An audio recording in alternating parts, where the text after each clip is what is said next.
Cleaning the brewing unit of your Siemens EQ900 is easy. The cleaning program will guide you through the process.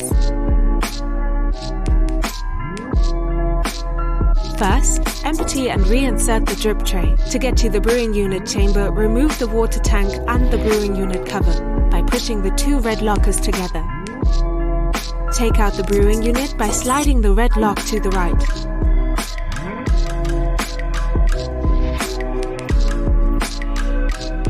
Rinse it under warm running water and move the head back and forth. Now, clean the interior by rinsing the red individual parts and using a damp cloth to remove any coffee residue in the chamber. Once dry, reinsert the red pieces, followed by the brewing unit with the arrow pointing forward and the lock slid back to the left. Push the cover gently to close the chamber and reinsert the water tank.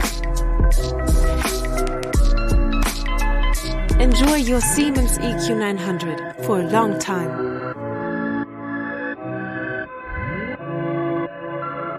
Siemens Home Appliances.